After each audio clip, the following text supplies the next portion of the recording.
Merhaba arkadaşlar, kanalıma hoş geldiniz. Bugün sizinle beraber aklınızdaki kişiyle ilişkinizi etkileyen üçüncü kişiler, üçüncü durumlar hangi aşamada, bunlara bakacağız. İlahi güçten en net bilgileri alarak aktarabilmek için niyetimi alıyorum. Enerjiye dahil olmak için kanalıma abone olmanız ve bu videoyu beğenmeniz yeterli olacak. Aynı zamanda WhatsApp'ta ücretsiz bir şifa grubumuz var. Dileyen arkadaşlarım açıklamalar kısmındaki linkten bu gruba dahil olabilir. Günlük his yüklemelerini paylaştığım ve şifa çalışmalarını paylaştığım bir grubumuz. Hemen başlayalım. Kartlar hazırlayıp hemen geliyorum.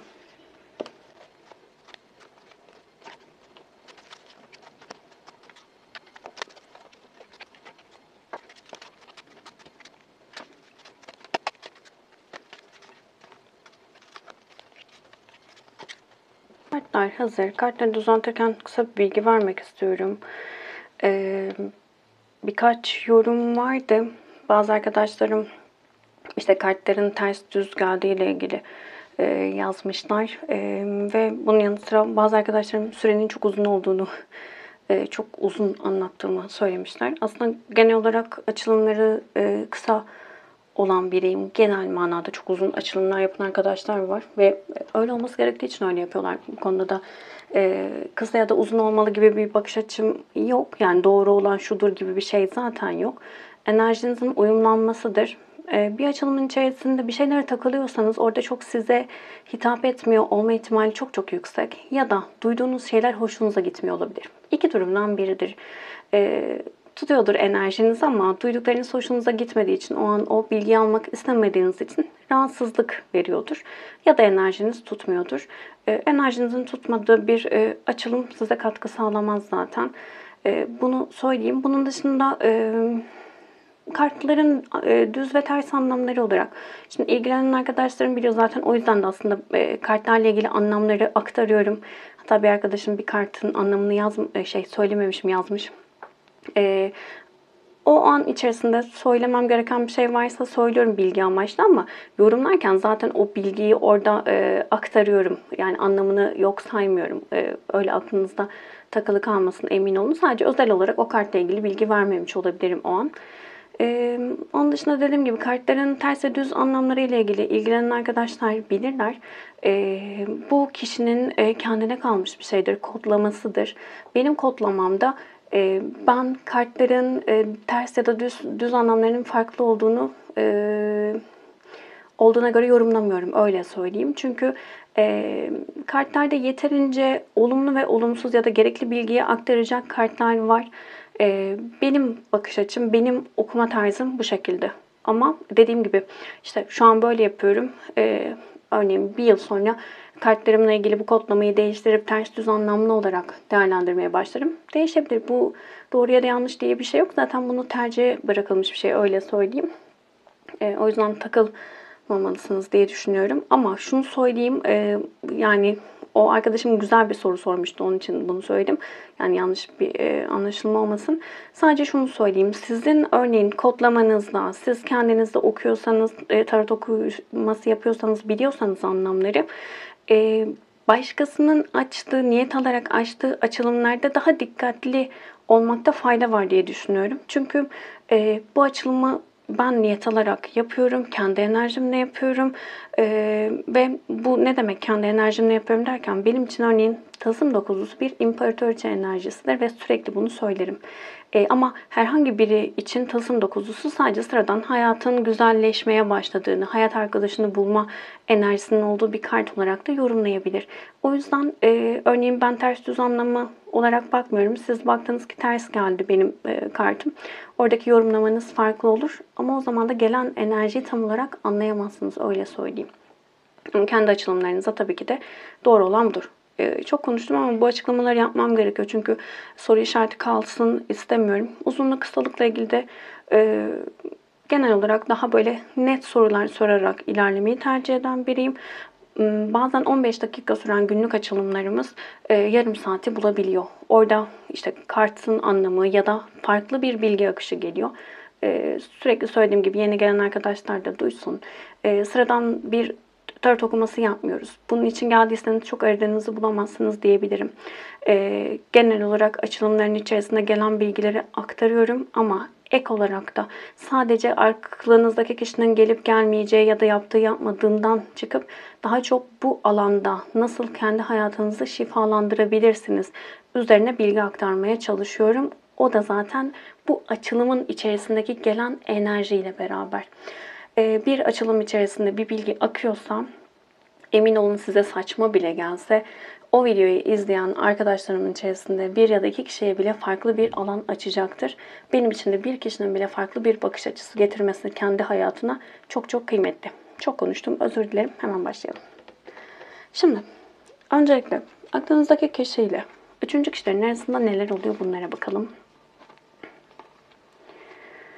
Asiranta geldi, öfke patlaması. Şimdi ayrılık kartı geldi. Ancak burada şöyle bir durum var diyebiliriz.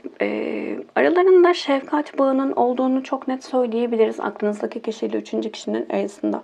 Her ne yaşamış olurlarsa olsunlar, buradaki tarafında böyle şefkat enerjisini devam ettirdiği bir durumun içerisinde olduklarını söyleyebilirim. Burada bir anneden de bahsediyor olabiliriz. Aklınızdaki kişi ya da karşı taraf bir anne de olabilir.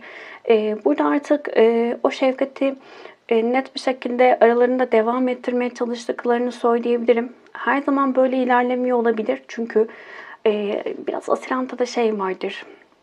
Alma verme dengesini çok sağlayabilen bir karakter olmadığı için biraz böyle kaygılı bağlanma tarzına yakın biridir. Öyle söyleyeyim. Bu ne demektir? Her şeyi verir. Karşısındaki kişiden hiçbir şey almaz. Daha sonrasında işler böyle sarpa sarmaya başladığında birazcık böyle öfke patlamalarıyla sıkıntılı bazı durumlar ortaya çıkarabilir.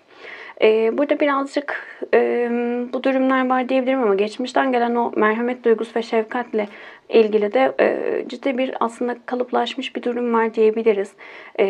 Öyle ya da böyle bağları bu açıdan devam ediyor. Ancak burada ciddi bir bitiş enerjisi ortaya çıktı. Şimdi ayrılık kartıyla sona yaklaşmak kartıyla daha çok. Yani burada direkt bir ayrılık olmayabilir ama ciddi şekilde sona yaklaşılan bir sürecin içerisindeler. Yeni başlangıç isteği çok çok yüksek olarak geliyor aralarında ama birbirleriyle başlangıç gibi değil açıkçası. Burada daha çok iki tarafında kendi yoluna gitmesiyle ilgili bir enerji diyebiliriz. Çünkü taraflardan birinin dilediği şey çok farklı. Yani bu dileğin gerçekleşmesinden bahseder bize bu kart. Burada artık bir şeylerin değişip dönüşmesi gerektiğiyle ilgili net kararlar alınmış diyebiliriz. Ve artık biraz da böyle gurur meselesi haline getirilmiş bir durum var. Bir taraf bitirmemeyi gurur olarak önemsiyor olabilir ya da zafer olarak diyelim. Diğer tarafta bitirmeyi zafer olarak görüyor. Sadece şu enerji çok yüksek. Kırıp dökmek istememe durumu çok yüksek iki tarafta da. Bir tarafın devam etme isteğinin de yüksek olduğunu söyleyebilirim açıkçası. Orada bir masum bir enerji var açıkçası orada. Aşk, sevgi olmasa bile bağımlılık çalıştırıyor olabilir ya da çok uzun yıllardır beraberlerdir ve bu alanı korumak istiyor olabilir. Çok kötü bir şey, yani şöyle kötü değil ama nasıl söyleyeyim? Biraz böyle acımayla merhamet arası bir enerji var orada. Yani o kişinin bu durumda olması aklınızdaki kişinin de işte arkaya dönüp gitmesini engelliyor olabilir. Umarım burayı anlatabildim. Ama iki tarafta da ciddi şekilde netleşmeye doğru giden bir süreç var diyebiliriz. Ya Asiranta biraz böyle hissettirdi.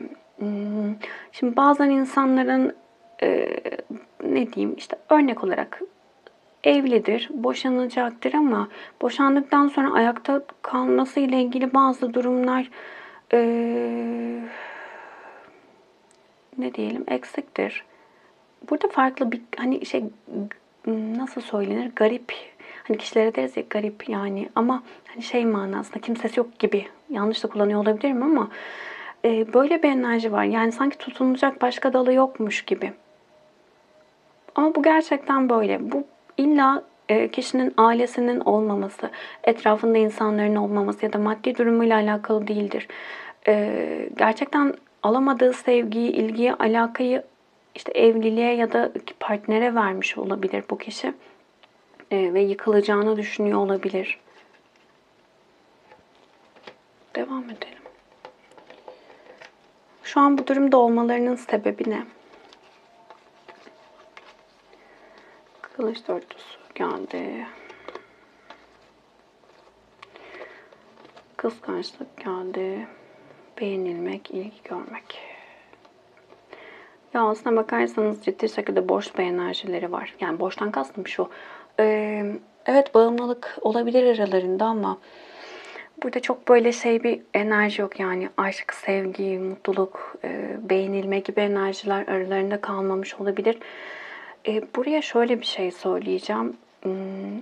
Taraflardan biri spiritüel bağlantıda olduğu kişiyi bulmuş olabilir. Ya da işte sürekli takip eden arkadaşlarım bilir, ben daha çok böyle işte ruh eşi, ikiz alev falan, bunları çok doğru bulmuyorum.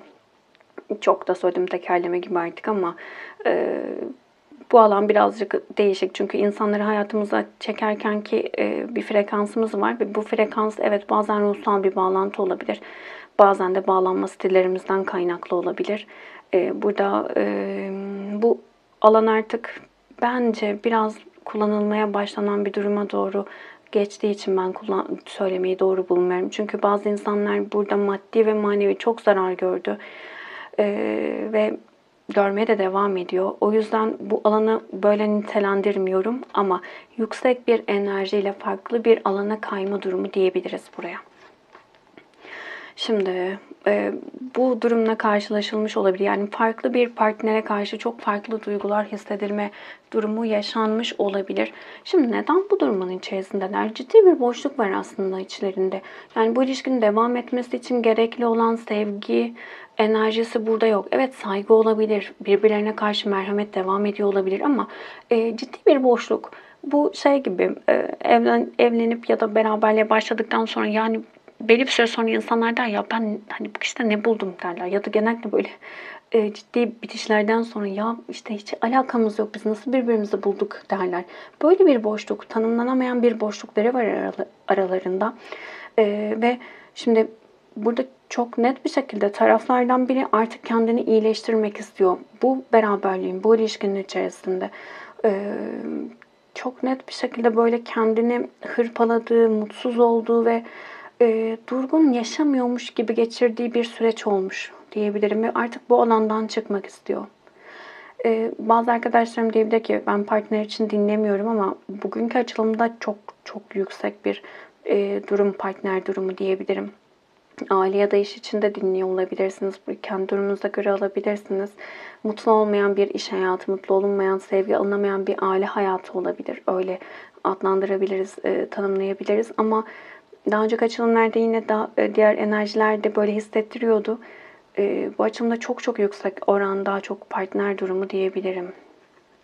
O yüzden ara ara değinmezsem lütfen kendi durumunuza göre alın. Şimdi burada artık ciddi şekilde enerjiyi serbest bırakmak istenen bir sürecin içerisinde olduklarını söyleyebiliriz yakın geçmişte. Aynı zamanda birazcık kıskançlık enerjileri, paylaşmak istemeyen enerjilerle beraber. Şimdi taraflardan birinin kendi istekleri doğrultusunda hareket ediyor olması, beğenilmek istemesi, burada enerjinin değişip dönüştüğünün hissedilmesiyle beraber kıskançlık ve kaybetme korkuları ortaya çıkmış olabilir ve bu da süreci daha da hızlandırmış olabilir. O yüzden bunu neden yaşıyorlar dediğimizde artık taraflardan biri bu ilişki içerisinde sevgi olarak beslenememesinden kaynaklı, işte erkekse eril enerjisini hissedememesi, kadınsa dişil enerjisini hissedememesinden kaynaklı burada artık iyileşip bu alandan çıkma isteğinin olduğunu söyleyebiliriz. Şimdi aklınızdaki kişinin üçüncü kişiye karşı amacı ne, buna bakalım.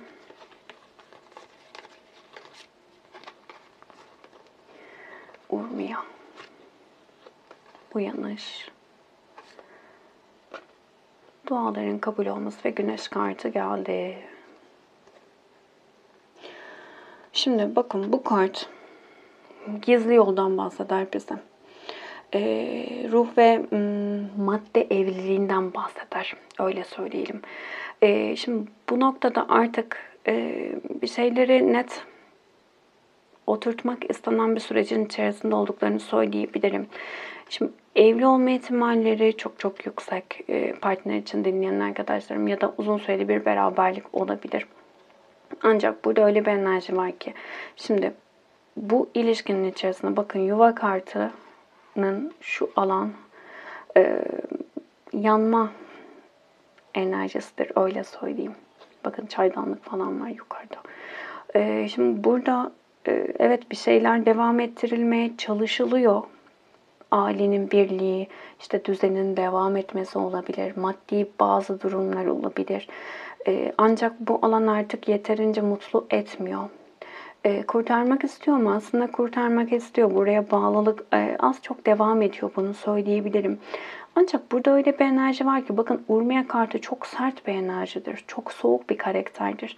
Çok fazla böyle duygularını karşısındaki insanlara karşı böyle ifade edemeyen ve susmayı tercih eden. Şöyle neden duydum? Hani duvar gibi derler ya, kızdığında ya da öfkelendiğinde belki de duvar gibi olan bir enerji oluşturuyor olabilir. Şimdi saygı devam ediyor. Burayı çok net söyleyebilirim. Dediğim gibi çocuk varsa özellikle burada çocuğun etkisinin çok yüksek olduğunu söyleyebiliriz. Bunun yanı sıra ciddi şekilde artık bir şeylerin farkına varıldığı bir durumun içerisinde. Ama bakın burada biraz şunu söylemem gerekiyor. Aklınızdaki kişinin özellikle bu alanla ilgili bir tarafı ama aile falan değil yani hani işte ne diyelim kendi ailesinin baskısı falan değil. Bir tarafı onun şu anki o üçüncü kişiyle olan durumunu koruması gerektiğini söylüyor. Diğer tarafı da artık bu alanda olmaması gerektiğini, mutlu olduğu yere işte o hayal ettiği şeye yönelmesi gerektiğini düşünüyor, söylüyor. Ama çok net söyleyebilirim. Burada sanki en yüksek enerji olarak aktarabilirim. Diğer tarafında öyle ya da böyle orada durmasını istiyor. Dediğim gibi çocuk varsa çocuktan kaynaklı olabilir ya da burada farklı bir durum. Nasıl olabilir? Kendini kurtarıcı olarak görüyor olabilir ve karşısındaki kişiyi kurban olarak görüyor olabilir, üçüncü kişiyi. Ve onun kurtarıcısı olduğu için onu bırakmak istemiyor olabilir. Yani orayı da şifalandırmak, oranın da aydınlık kalmasını istiyor. Ama kendi de isteklerinin, istediği şeylerin yaşanmasını hayal ediyor, istiyor diyebiliriz. Bilmiyorum burayı anlatabildim mi ama. Yani ne kadar zafer kazanmak istiyorum, buradan ayrılmak istiyorum dese de bir tarafı da diyor ki işte örneğin evliyse tamam evliliğin devam etsin, sen yine sevdiğini ol. Ya da işte sizinle evlidir, karşı taraftaki partnerle ilgili tamam burası da devam etsin, sen yine evliliğini devam ettir. Yani burada bir düzen varsa özellikle o düzeni bozmak istemiyor. Burayı sevmedim. Ama buradaki o iki tarafın da devam etmesini isteme durumu birazcık kurtarma gibi. Bilmiyorum anlatabildim mi? Bu kurtarıcı nedir? Genel olarak kendi varlığını kabul ettirebilmek adına sürekli insanlara yardım eden, sürekli fedakarlıkta bulunan, işte kimseye yanlış yapmamalıyım inancına sahip olan, bakın bu çok güzel bir inançtır ama şöyle bir durum vardır. İşte ailede birisi örneğin işte örnek olarak veriyorum sadece anne ile babanın beraberliğini görmüştür. Baba anneyi terk etmiştir. Anne çok ciddi bir zorlukla baş başa kalmıştır ve çocuklar buna şahitlik etmiştir.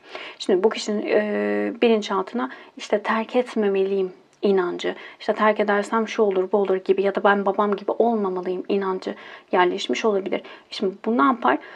Ben kurtarıcı olmalıyım. İşte mutsuz olsam da o evliliği devam ettirmeliyim ya da o ilişkiyi devam ettirmeliyim. İşte beni aşağılasa da devam etmeliyim. Şöyle olsa da kendinden çıkıp birilerini kurtarmak adına çabalar. Sürekli bunun içerisine girir.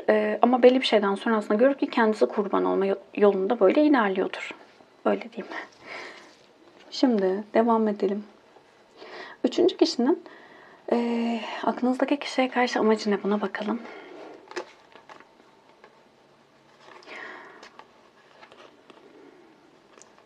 Dara hiç sevmediğim kartlardan biri. Şimdi yeni gelen arkadaşlarımızın Dara ve Tangral'ı gördüğümde bir enerjim şey oluyor. Artıyor böyle şey olarak. Dikkat edilmesi gereken kartlardır. Şimdi devam edelim ama bu alandaki yorumunu yapalım. Öncelikle amacı ne dediğimizde çok net bir şekilde şifa enerjisinin geldiğini söyleyebilirim. Şifalanmak istediğini söyleyebilirim. Kılıç üçlüsü geldi. Zaten burada üçlü bir durumun olduğunu burada da bize aktarıyor. Ama sadece üçlü durum olarak değil de çok ciddi şekilde kalp yaralarının olduğu, çok can yakıcı süreçlerin yaşandığını bize söylüyor burada kartlar. Şu an soğuk bir enerji olduğunun çok net farkında. Ciddi şekilde burada arada yorucu ve hala da düzelmeyen enerjilerin olduğunun farkında üçüncü kişi. Şu an enerjisini en çok istediği ve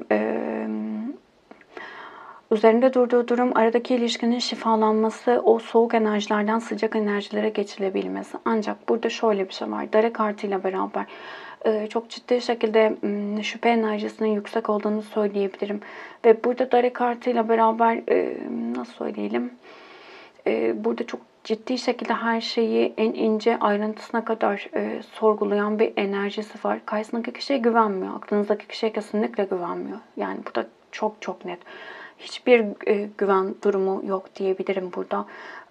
Ama buna rağmen bir şeylerin düzelebilmesi adına çabaladığı bir sürecin içerisinde düzelmesini istiyor. Manevi yönden güçlenmek, zorlukları aşmak, sıkıntıların sona ermesi kartı, dua etmek kartı. Burada birazcık daha böyle manevi tarafa yönelerek bu alanı korumak isteyen bir durumda diyebiliriz. Yani en net şifalanmasını istiyor bu alanda ama güvenmiyor. Ve bu güvenmemek de şu an ciddi bir kontrol arka planda gerçekleştirmesine sebep oluyor. Ortak enerjilerine buna bakalım.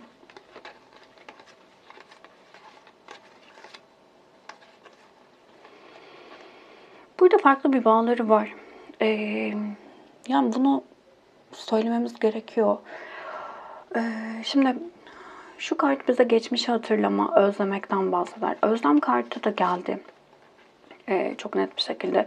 Şimdi burada aileyle ilgili çok ciddi bir durumun içerisindeler. Bir taraf gerçek sevgi olduğunu düşünüyor olabilir aradaki durumların. Yani aradaki enerjinin gerçek sevgi, gerçek aşk olduğunu düşünüyor olabilir.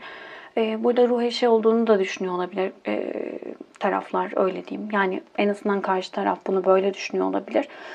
Kupa ikilisi evet aşktan, sevgiden de bahseder ama ikili ortaklıklardan da bahseder. Şimdi bu noktada burada ortaklık enerjisi de yüksek. Neden ortaklık enerjisi yüksek diyorum? Aile kartı var çünkü.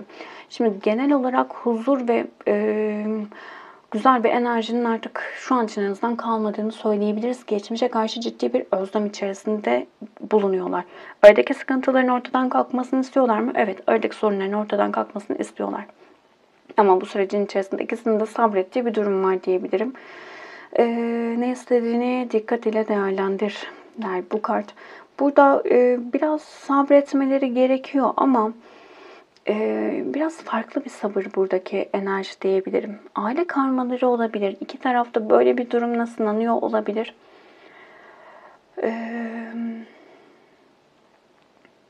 Birlik ve aile olmakla ilgili bazı durumların içerisinde olabilirler. Yani karmaların ya da negatif durumların içerisinde olabilirler. Ne istediğini dikkatli değerlendir. Burada birazcık da hani şu şeyler olur ya, hep o ağzımızdan çıkan cümleler. Ben olsam şunu yapardım, şöyle yapardım, böyle yapardım gibi gibi. Burayı şöyle örneklendirebilirim. Aklınızdaki kişi bu alanda olmak istemiyor olabilir. Ama işte geçmişte mutsuz bir evliliği olan bir kişinin ayrılmasına yorum yapmış olabilir örnek olarak en basitinden. İşte neden insan sevdiği için çocuğunu bırakır mı mesela, ailesini bırakır mı gibi gibi bu tarz bir konuşmada bulunmuş olabilir örneğin ve bunun karşılığını şu an yaşıyor olabilir.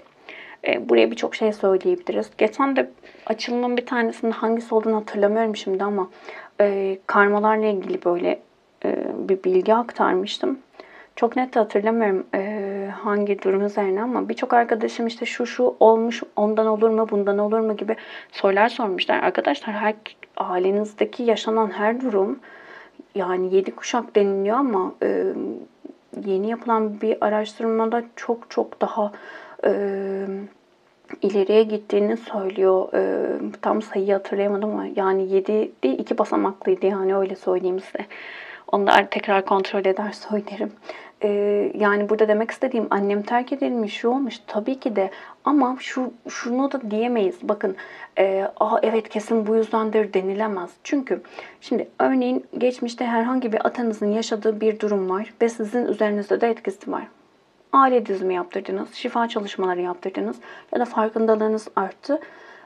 Siz o alanı şifalandırdınız. Şimdi örneğin sizin çocuğunuz, siz o alanı şifalandırdınız.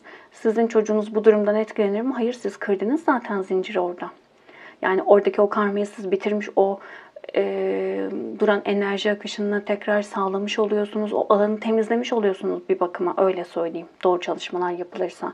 Şimdi o yüzden şimdi diyelim ki sizin anneniz terk edildi ve siz bu alanın etkisindesiniz. Siz bu alanı şifalandırdınız çocuğunuza. Çocuğunuz yarın bir gün anneannem ya da babaannem işte neyse böyle bir şey yaşamış, ben bunu mu yaşıyorum dediğinde oraya farklı şekilde bakman gerekir deriz. Çünkü anne şifalandırdı orayı. Onun etkisi gelmeyebilir.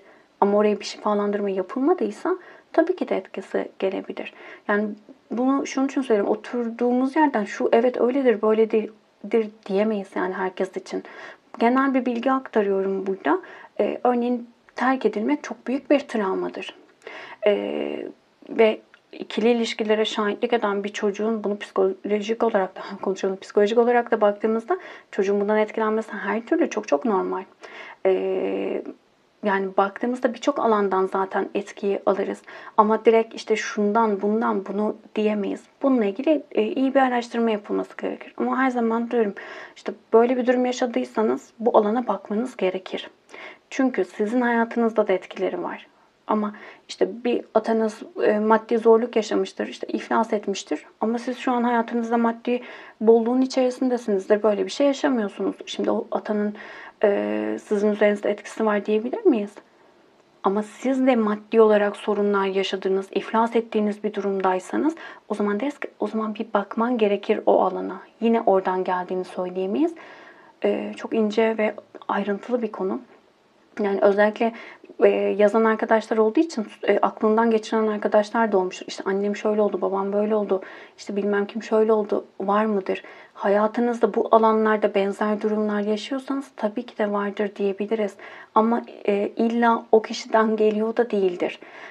Yani anneniz bunu yaşamıştır sizin ama belki annenizin işte 3 kuşak öncesi bir akrabası, bir atası terk edilmiştir. Onun etkisidir annede mesela. Örnek veriyorum. Dedim, çok konuştum. Yani o yüzden buradaki alanda dikkat edilmesi gereken bir alan. Burada da böyle bir durumun içerisindeler.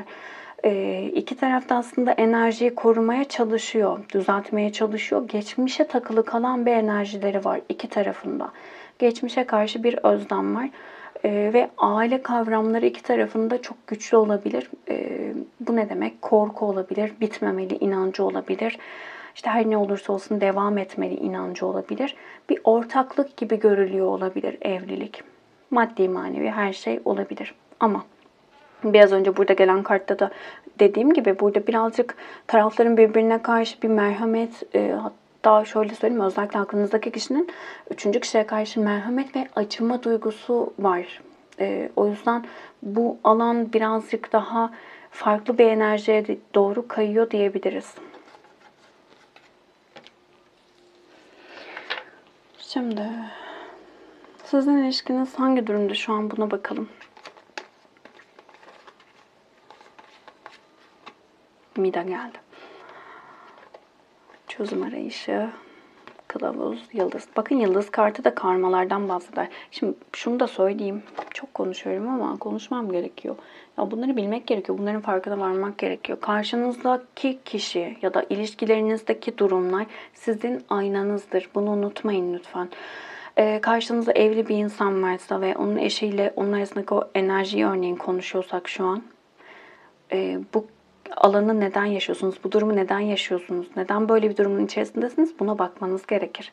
Üçlü bir durumun içerisinde olma sebebi, ilişkinin devam edememesi, işte ilişkinin tamamlanamaması, kendinizi birinci sırada görememek, kendinizi değerli bulmamak, aile olmak istememek gibi bilinçaltında bir sürü durum olabilir. Birçok kez söyledik bunları.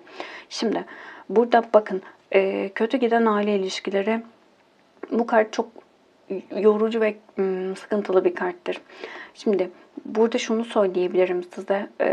Karmik bir durumun içerisinde olma ihtimaliniz yüksek. Herkes için tabii ki değil. Bakın tekrar söyleyeyim, herkes için değil. Ama bu alanda zaten özellikle partner durumu için dinliyorsanız arkadaşlar, burada hayatınızda bilinçaltında sizi mutlu etmeyecek kodlamaların olduğunu fark etmelisiniz. Yani lütfen bırakın karşınızdakinin duruşunu, işte şunu mu yaptı, bunu mu yaptı, işte ben olsam boşanırdım da falanları filanları, geçin bunları lütfen. Burada bakmanız gereken ne aklınızdaki kişi, ne onun eşi ya da ne de onun karşısındaki partneri. Siz de evli olabilirsiniz. Burada bakmanız gereken kendiniz ve kendi inançlarınızdır, kodlamalarınızdır. Bunu söylüyorum çünkü birçok arkadaş böyle. Ben bugün yorumları çok bu arada yorumlara taktım herhalde. Lütfen beddua etmeyin. Beddua etmek kendinize bunu çekmektir. Beddua etmeyin. Karşınızdaki şöyle yapsın, böyle yapsın demeyin. Hayatınıza bunları çekersiniz. Yapmayın. Yani eleştirdiğiniz, ben olsam boşanırdım dediğiniz kişinin oradaki o yargılamanız yarın bir gün evlendiğinizde aynı durumları yaşayıp boşanamama durumunu, o çaresizliğin içerisinde kalmayı getirebilir. Lütfen yapmayın dedim. Uyarımı yaptım. Devam ediyorum. Şimdi bu alanın içerisinde karmik bir durumun olduğunu söyleyebiliriz birçoğunuz için. Birçoğunuz için de şöyle diyebilirim. Anne gibi hissettirdi ama değişebilir tabii ki. Anne ya da anne gibi gördüğünüz kişilerden çok ciddi şekilde duygusal yaralarınız olabilir. Sevgi hiç hissetmemiş, hiç görmemiş, ağlamamış olabilirsiniz. Çok merhametsiz insanlarla karşı karşıya kalmış olabilirsiniz. Aslına bakarsanız buradaki enerji diyor ki buraya bakman gerekiyor. Bu alana bakman gerekiyor. Özellikle bakın, Mida kartı aldatılan eştir. Ve kıskançlık enerjisi çok yüksek bir eştir.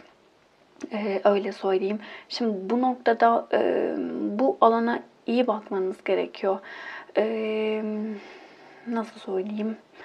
Şimdi burada ilişkinizin içerisinde zaten üçlü bir durum için bakıyoruz ve bu alanın içerisinde bu kişinin yani işte eş olabilir, karşı partner olabilir. Fark etmiyor durum. Karşınızdaki kişi olarak alın.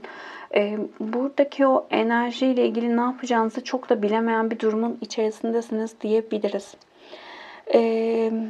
Şu kart sihirden ve gizemden bahseder bize. Bazı anlamlandıramadığınız şeyler var. Bunları anlamaya çalışıyorsunuz. Bu ilişki içerisinde de tam olarak yolunuzu, yönünüzü belirleyemediğiniz bir durumun içerisindesiniz. Evet, bu çok normal diyeceksiniz zaten ama sistem aslında size rehberlik ediyor. Yani bu alanın içerisinden nasıl çıkmanız gerektiğini size aktarıyor. Aklınızdaki kişinin eşiyle ilgili size, yani daha çok eş olarak geldiği için eş ya da partneriyle ilgili diyelim, size söylemediği bazı şeyler var. Aralarında farklı bir bağ olabilir ve bu bağdan kaynaklı ya da başka bir hani şöyle diyeyim, size şunu diyor olabilir: ya benim onunla hiçbir ilgim yok, artık ben onu istemem, mecburum, artık yapacak bir şey yok gibi bir durum aktarıyor olabilir. Ama buraya çok inanmamanız gerektiğini söylemem gerekiyor. Çünkü öyle ya da böyle aşk, tutku olmayabilir belki ama orayla ilgili farklı bir bağı var. Kolektif bir açılım hepiniz için farklı olacaktır buradaki o gizem durumu ama bazıları için bu eşin gerçekleştirmiş olduğu bir sihir diyelim, böyle bir durum olabilir. Bazıları için çok büyük bir kısım değil ama açıkçası burası. Bazıları için daha çok böyle kalpten bir bağ var. Dediğim gibi bir acıma. Belki bakın annesi çok zorluk yaşamış bir erkekse örneğin. Bu kadından ayrılırsa aynı zorluğu yaşama ihtimalini bildiği için bırakamıyor olabilir. Annesi yerine koymuş olabilir. Ya bir sürü şey söyleyebiliriz de burada. Yani burada farklı bir bağlarının olduğunun farkına varmanız gerekiyor. Şu alanda yani bu ilişkinin içerisinde iki kişi evet zaten üçlü bir açılım için dinliyorsunuz ama iki kişi değilsiniz. Üç kişi bile değilsiniz. Öyle diyeyim.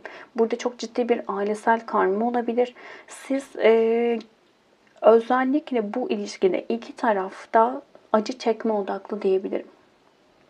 Ama özellikle sizin için şunu söyleyebilirim. Ailede anneden kötü şeyler yaşamış olabilirsiniz. Babadan kötü şeyler yaşamış olabilirsiniz. Kimse bu ebeveyn diyelim. Onun etkisini hayatınızda devam ettiriyorsunuz.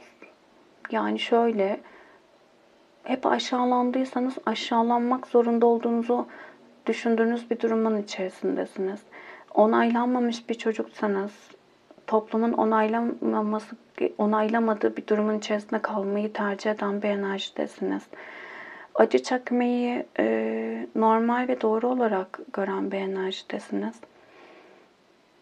Şu anki ilişkinizin enerjisine, ortak enerjisine baktığımda açıkçası buradaki enerji daha çok yönünü kaybetmiş bir enerji var. İki tarafın canının yandığı ama özellikle sizin canınızın çok yandığı. Hatta bazılarınız için karşınızdaki kişi, aklınızdaki kişi narsist olabilir, çok bencil biri olabilir. Burada daha çok sizin bir enerjiniz var. Acı çekme durumunuz var.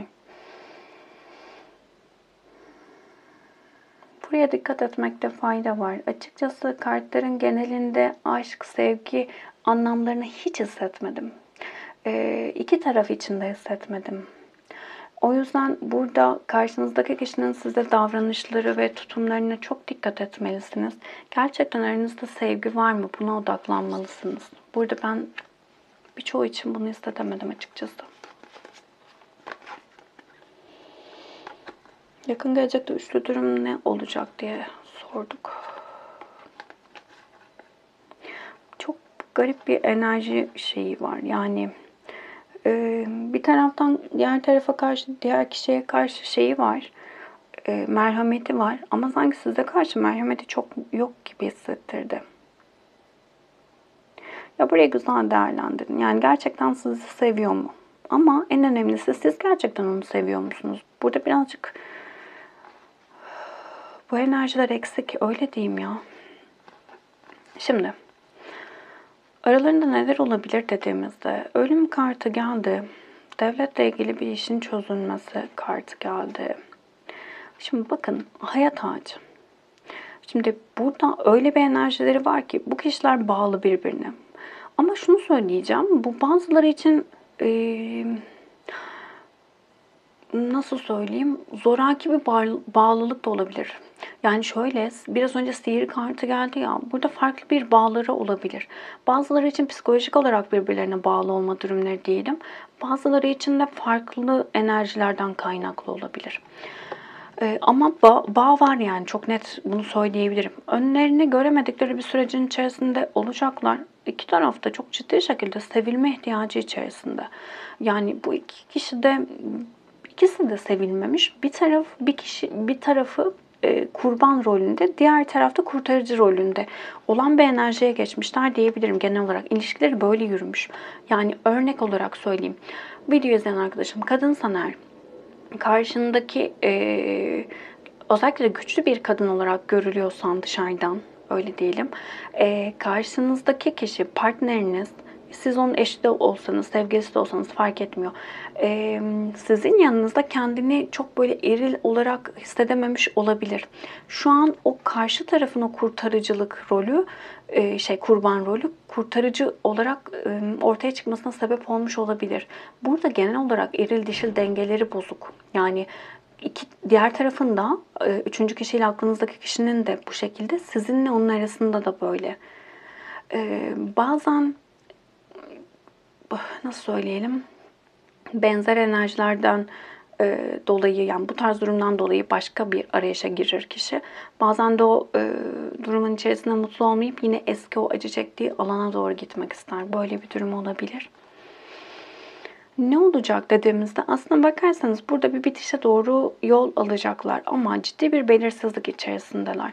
Bazıları için burada devletle ilgili bir işin çözülmesi bu mahkeme gibi hissettirmedi ama aralarında böyle bu tarz bir şey olabilir. Ya da bir paranın ellerine geçme durumu olabilir, maddi bir durum olabilir. Burada artık bir şeyleri yavaş yavaş bitme ile bitmeme arasında götürecekler diyebiliriz. Yani aslına bakarsanız bitti mi, bitiyor mu derseniz bitiyor. Zaten burada enerji, aşk, sevgi enerjisi yok. Bir şeyler zaten çoktan bitmiş. Ama buradaki bağları devam ediyor. Bu bulutlar önünü görememe durumu birbirlerine karşı bağımlılıktan kaynaklı olabilir. Aralarında negatif bir yapılan bir şey varsa bundan kaynaklı olabilir. Toksik bir ilişkinin içerisinde olabilirler. Bu bağ kopmuyor. Ne kadar ayrılsalar da, ne kadar fiziki olarak da uzaklaşsalar da farklı bir enerjileri var diyebilirim. Bu açılım birazcık şeydi. Melek kartlarından bir kart alalım sizde. Ama en net şunu söyleyebilirim. Tabii ki kolektif bir açılım. Hepinizle uyumlu olmayabilir ama burada benim bu açılımda en çok hissettiğim sizin karşınızdaki kişinin size karşı duygularının ne olduğunu, yani nasıl size yaklaştığını ve sizin gerçekten ona ne hissettiğinizi, neden onun hayatınızda olmasını istediğinizi düşünmeniz gerektiği. Çaba göster kartı geldi. Büyük aşkın yönlendirildiğin adımları atmaya değiyor dedi. Şimdi burada güzel bir değerlendirme yapmanız gerekiyor. Bazılarınız için burada farklı bir enerji varsa özellikle karşınızdaki kişinin bu enerjinin arındırılması ya da bu enerjiden kaynaklı bunların yaşandığını bilmenizde fayda olabilir. Ama bazıları için de dediğim gibi genel olarak ilişkinin özellikle böyle bir durum yoksa değerlendirilmesi gerekebilir. Yeri gelmişken şunu göstereyim. Bakın bu taş manyetik taşı, mıknatıs taşı olarak da geçiyor. Özellikle sizde alanınızda negatif enerjiler olduğunu düşünüyorsanız işte büyü vesaire bu tarz şeyler için bile ya da günlük enerji temizlemesi için de bu taşı kullanabilirsiniz. Sadece kalp rahatsızlığı olan işte kalbinde pil olan kişilerin çok böyle yakınına, bedeninde çok fazla yaklaştırmaması gerekiyor. Konuşamadım, anladınız. Ama onun dışında böyle bir umarım yoktur. Böyle bir durum yoksa eğer bu taşı edinebilirsiniz. Her yerden alabilirsiniz. Yani şu kadarlık bir taş bile elinize aldığınızda bile o kadar güzel bir şey ki direkt üzerinizdeki negatif enerjileri temizliyor, arındırıyor. Bu kart evinizde de bulundurmanızda fayda olabilir. Özellikle bu tarz şeylerden ya bana çok etkisi var diyen arkadaşlarım doğal taşlardan faydalanabilirsiniz. Doğal taşları aldıktan sonra kodlamak çok önemli. Yani birçok şekilde yapabiliriz. Ama yani hiçbir şey yapamıyorsanız bile her zaman çözüm kolaylıktadır. Unutmayın. Alın taşı, tutun elinizde. İşte dediğim gibi kalple ilgili bir şeyiniz yoksa kalbinize doğru biraz yaklaştırın ve deyin ki artık benimle uyumlusun. Üzerimdeki tüm negatif enerjiyi arındırmanı talep ediyorum. Benimle uyumlanmanı talep ediyorum demeniz bile yeterli olacaktır. Öyle söyleyeyim. Demek ki bu taşı da buraya almamızın bugün bir sebebi buymuş. Evet, kolektif bir açılım. Hepsiyle uyumlanamayabilirsiniz ama içerisinden mesajlar almaya odaklanın lütfen. Videoyu beğendiyseniz beğen tuşuna basabilir. Abone değilseniz abone olabilirsiniz. Teşekkür ederim vakit ayırdığınız için. Başka videolarda görüşmek üzere. Hoşçakalın.